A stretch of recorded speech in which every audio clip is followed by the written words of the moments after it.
வணக்கம். திருப்பொற்சனம் சேனலுக்கு உங்களை பக்தியோடு அழைக்கிறேன்.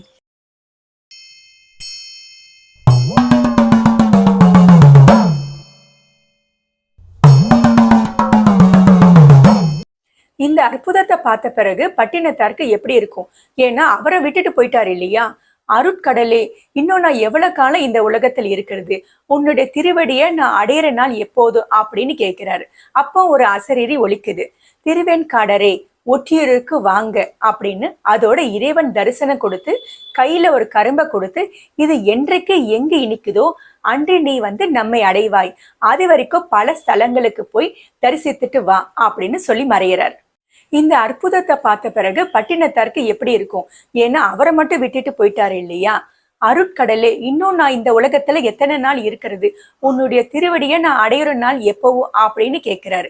அப்ப ஒரு அசரீரி ஒலிக்குது. திருவெண்காடரே, ஒற்றியூருக்கு வாங்க அப்படின்னு சொல்லி உடனே இறைவன் தரிசனம் கொடுத்து கையில் ஒரு கரும்பையும் கொடுத்து, பல தலங்களுக்கும் போய் என்னை தரிசனம் செஞ்சுட்டு வா அப்படின்னு சொல்லி மறைஞ்சிடறாரு. அதுக்கப்புறம் பட்டினத்தார் பல தலங்களுக்கு போய் இறைவனை தரிசனம் செஞ்சுக்கிட்டு அந்த கரும்பையும் சாப்பிட்டு பார்த்துக்கிட்டே வர்றாரு.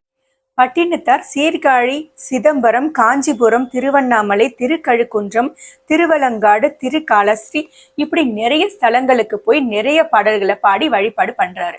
திருவொற்றியூருக்கு வராரு. அந்த மண்ணில கால் பட்ட உடனே அவருக்கு ஒரு புத்துணர்வு ஏற்படுது. உடனே அந்த கரும்பு சாப்பிட்டு பாக்குறாரு. அதுவும் இனிக்குது.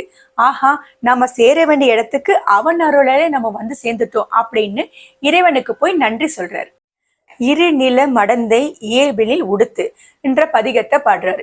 இவருக்கு புரிஞ்சிடுச்சு, இறைவனு கூட நாம சேர்ற நேரம் நெருங்கிடுச்சு.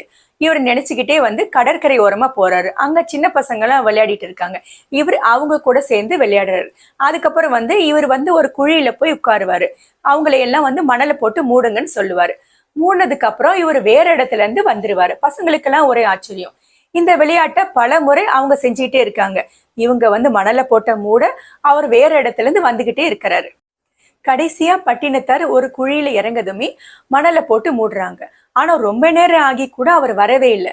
பசங்க எங்கெங்கோ தேடி பார்த்து பிறகு பயந்து போய் அதே குழியில தேடுறாங்க. ஆனா அந்த குழியில அவர் இல்லை. அங்க இருந்தது ஒரு சிவலிங்கம்.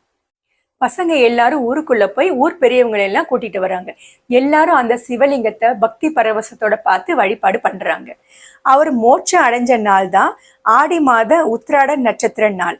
அந்த நாள்ல தான் அவருக்கு குரு பூஜை கொண்டாடப்படுகிறது. நன்றி, வணக்கம்.